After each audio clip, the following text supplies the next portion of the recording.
बाद आप लोगों से रूबरू हो रहा हूँ।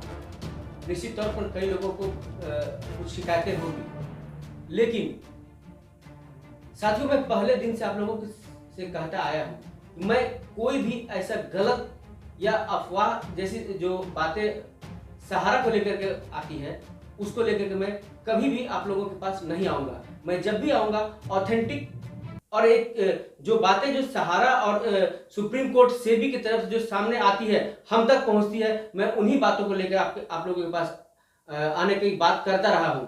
मैं आप लोगों को शुरू से कहता आया हूं कि कभी भी सोशल साइट्स पर जो भ्रामक और तथ्यहीन आंकड़े जो दिखाए जाते हैं या जो सहारा सेबी प्रकरण को लेकर जो गलत अफवाह फैलाए जाते हैं, उसको लेकर आप लोग कभी भी उद्वेलित मतलब कभी भी आप लोग जो है भावुक या भावना भर कोई ऐसा काम न करें जिससे आप लोगों के करियर से संबंधित कोई परेशानी उत्पन्न हो। यही कारण था कि मैं 31 मार्च का इंतजार कर रहा था, क्योंकि आप लोगों को याद होगा कि सहारा प्रमुख ने 31 मार्च के तक जो परेशानियां आ रही थी उसको सुलझा लेने का दावा किया था। तो 31 मार्च बीत जाने के बाद अब लगभग 10 दिन बीत चुके हैं। निश्चित तौर पर लोगों के जो सहारा के जो निवेशक है, सहारा के जो कार्यकर्ता हैं, उनके मन में तरह तरह की प्रतिक्रियाएं, तरह तरह के भाव आ रहे होंगे कि सहारा प्रमुख ने जो वायदा किया था उसका क्या हुआ। निवेशक और जो उनके जमाकर्ता हैं, दोनों के लिए यहां परेशानी का विषय था। लेकिन जैसा कि शुरू से होता आया है, 44 साल के इतिहास में सहारा ने जो वायदे किए हैं अपने निवेशकों के साथ, अपने कार्यकर्ताओं के साथ, उसको उन्होंने पूरा किया है। पिछले करीब 8-10 साल से जो परिस्थितियां उत्पन्न हुई है, जो सहारा सेबी प्रकरण जब से शुरू हुआ है उसके बाद से थोड़े इसमें गिरावट जरूर हुई है, लेकिन उस वक्त भी सहारा अपने निवेशकों के हितों के लिए जो वायदा करती थी उस पर अडिग थी और आज भी सहारा अडिग है। परेशानियां, व्यवधान, ये अलग मैटर है, ये चूंकि कानूनी बाध्यताएं हैं, सुप्रीम कोर्ट में मामला लंबित है, इसको लेकर के तरह तरह के व्यवधान आ रहे हैं। अभी हाल के दिनों की अगर हम बात करें तो आपको याद होगा कि दिसंबर महीने में जो सहारा का सबसे बड़ा महीना होता है, दिसंबर महीने में सहारा के क्रेडिट कोऑपरेटिव सोसाइटी के एनआई पर रोक लगा दिया गया। एक बड़ा हम कह सकते हैं कि पनिशमेंट कहिए या बड़ा एक सहारा के लिए एक बहुत बड़ा मुश्किल का दौर कहिए, सहारा ने उसको भी पार किया। उसके बाद फिर बैंक का प्रॉब्लम शुरू हुआ। कुल मिलाकर सहारा एक महीना भी नियमित रूप से काम नहीं कर सका, जिसके चलते ये परेशानियां और ये व्यवधान उत्पन्न होता आ रहा है। साथियों, अब जब सहारा का ये जो सहारा प्रमुख ने जो एक सौगात दिया है, मुझे लगता है मुझसे पहले आप लोगों तक जरूर पहुंच गई होगी। मैं आपको अपने जो इस सेफ सहारा, जस्टिस फॉर सहारा अभियान जो मैं शुरुआत किया हूं, मैं उसके तहत मैं फिर से आप लोगों के समक्ष आया हूं। उस वक्त भी मैंने कहा था सहारा श्री पर भरोसा रखिए। आज देखिए सहारा श्री ने, जो आप लोगों को पता ही होगा कि 14 अप्रैल को सहारा प्रमुख का संबंधित आप लोगों के साथ मुखातिब होने का डेट है।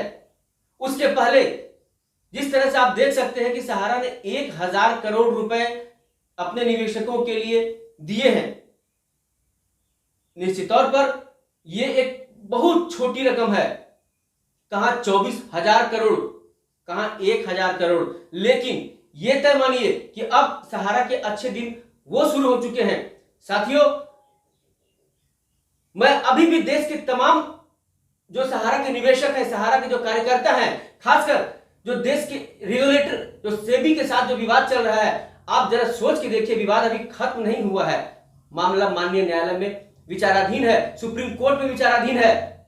संयम की आवश्यकता है और अभी भी हिंदुस्तान के लगभग सभी ब्रांचों में जो ब्रांच काम कर रही है, मैं ये इस बात से परहेज नहीं करता हूं कि सभी ब्रांचेस में काम हो रही है, लेकिन जिन ब्रांचों में काम हो रहा है आप वहां सर्वे करा लीजिए, वहां के निवेशकों को भुगतान हो रहा है।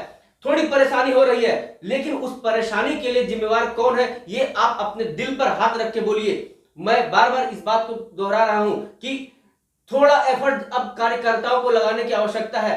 सहारा प्रमुख ने अपने वायदे के तहत 31 मार्च के बाद परिस्थितियां सामान्य होने की बात कही थी। देखिए उसका झलक दिखना शुरू हो गया है। 1,000 करोड़ रुपए का फंड दिया जा रहा है। अभी कहां पहुंचेगा, किसको पहले मिलेगा, इसकी अभी विस्तृत रिपोर्ट नहीं आई है, लेकिन सहारा श्री का संदेश जरूर आप लोगों तक पहुंच गया होगा। तो ये बात तय मानिए कि सहारा प्रमुख अपने वायदे के तहत काम कर रहे हैं और ये जो फंड जो दिया गया है, अब जहां पर क्राइसिस सबसे ज्यादा होगा वहां मिलेगा।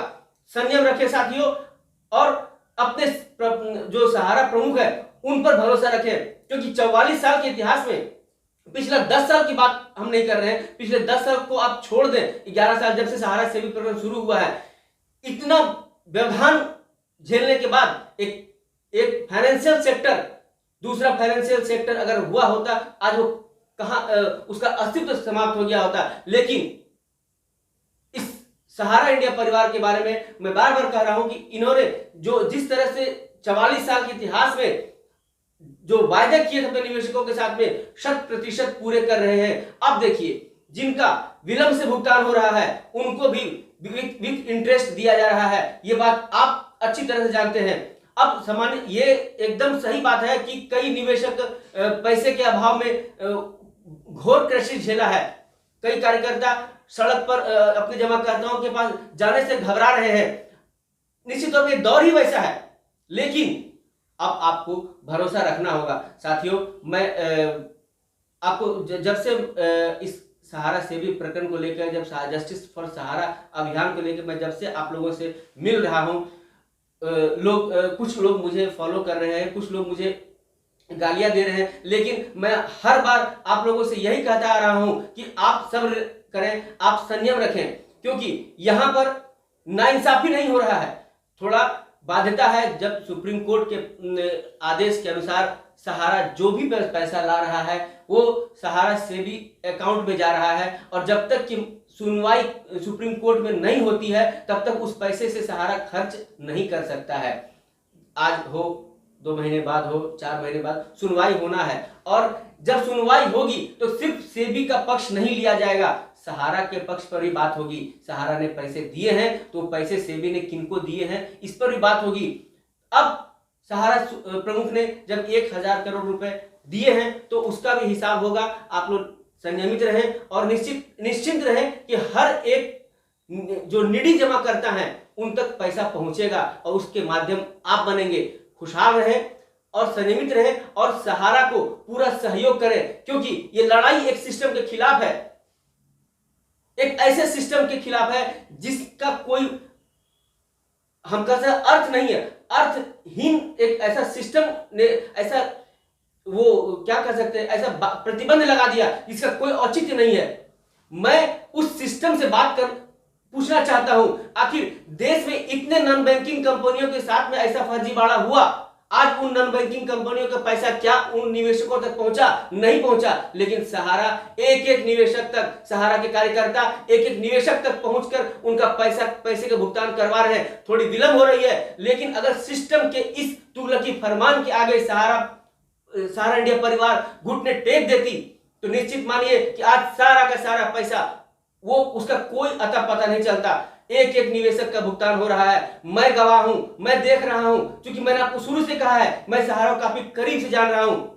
जिनको गाली देना हो वो गालियां देते रहे, लेकिन ये तय मानिए कि सहारा में जिसका पैसा है उनको डरने की आवश्यकता नहीं है। सहारा प्रमुख जल्द ही आप लोगों के समीप होंगे और वो बताएंगे कि कैसे भुगतान होना है, किनको भुगतान होना है, क्या प्रक्रिया होगी और आगे क्या होगा। निवेशक और कार्यकर्ता, खासकर कार्यकर्ता, वो हतोत्साहित ना हो, क्योंकि अब आपके अच्छे दिन की शुरुआत हो चुकी है। थोड़ा थोड़ा ही फंड आ रहा है, आना शुरू हो चुका है। अब आप लोग प्राथमिकता के आधार पर उनका भुगतान कराना सुनिश्चित करें। साथियों, कुछ लोग मुझसे मेरे सोशल अकाउंट्स पर आकर पूछते थे कि सर सहारा के बारे में कुछ बताएं। मैं बार बार यही कहता हूं, मैं जब भी बताऊंगा ऑथेंटिक बताऊंगा, जब भी बताऊंगा साक्ष्य और तथ्यों के आधार पर बताऊंगा। आप देखते होंगे यूट्यूब पर कोई सामने नहीं आता है, कोई सामने आकर नहीं बोलता है। एक कहीं से कुछ पेपर कटिंग, कहीं से कुछ ले चिट्ठी ले लेते हैं और उसके बाद जो पीछे से प्लेबैक सिंगर की तरह सहारा को जो जितना गाली दे सकते हैं दे देते हैं। लेकिन मैं पहले दिन से फ्रंट लाइन पर आकर बात कर रहा हूं, मैं पहले दिन से अपना चेहरा दिखा रहा हूं। मैं बतौर पत्रकार मैं शुरू से इस मुद्दे को उठाता आ रहा हूं कि सहारा के साथ इंसाफ होना चाहिए। देश में जो पैरा बैंकिंग सेक्टर के साथ जिस तरह का जो गवर्निंग बॉडी जो सिस्टम है वो जिस तरह से ऐसे एम्पायर को ध्वस्त करने का जो प्रोपेगेंडा अपनाता है, और उसके बाद कुछ ऐसे लोग हैं जैसे आप अजय टंडन जी वकील को ले लीजिए, और भी बहुत सारे हैं, बहुत सारे यूट्यूब भरे पड़े हुए हैं जो सिर्फ और सिर्फ एक ही काम कर रहा है पिछले 8, 10, 12, 11 साल से, जब से सहारा सेमी शुरू हुआ है कि सहारा को गाली दो, सहारा को गाली दो, सहारा को बदनाम करो। लेकिन जो सहारा के निवेशक हैं, जो सहारा के कार्यकर्ता है, इतनी झंझावट, इतने परेशान होने के बाद भी आज वो लगातार आप लोगों के पास जा रहे हैं, मिल रहे हैं, जुड़ रहे हैं, एक दूसरे को सपोर्ट करें, सहारा पर भरोसा रखें, सहारा पाई पाई का भुगतान करेगा। साथियों, अभी हमारे पास यही अपडेट है कि आपके लिए 1000 करोड़ का फंड सहारा के जो मुख्यालय से वो जनरेट हुआ है। जल्द ही किनको मिलना है उसके बारे में सहारा प्रमुख संभवतः 14 अप्रैल को आप लोगों के समक्ष होंगे, उनसे जानने को मौका मिलेगा। लेकिन आप लोग आपसी सौहार्द बनाए रखें, अपने शाखा का, अपने ब्रांच का माहौल को वो बनाए रखें और एक बेहतर तालमेल के साथ फिर से खड़ा होने का प्रयास करें, क्योंकि अभी आपका सब कुछ समाप्त नहीं हो गया। जब तक सहारा प्रमुख हैं तब तक आपको चिंता करने की कोई आवश्यकता नहीं है। सहारा मैनेजमेंट आप लोगों के प्रति काफी गंभीर है। इस पत्र को देखकर आप अच्छी तरह से महसूस कर रहे होंगे, और विशेष मैं जान भी नहीं रहा हूं और मैं ज्यादा अफवाह और भ्रामक बातें मैं बताना भी नहीं चाहता हूं। जिनको मेरी बातें पसंद आ रही हो वो मुझे फॉलो करें, मुझे लाइक करें, कमेंट भी दे, गालियां भी दे, कोई फर्क नहीं पड़ता है। आपके गाली देने से मेरा यह अभियान रुकने वाला नहीं है, बल्कि मैं ऑथेंटिक बातों के साथ मैं हर बार आऊंगा, बार बार आऊंगा। जय हिंद, जय भारत।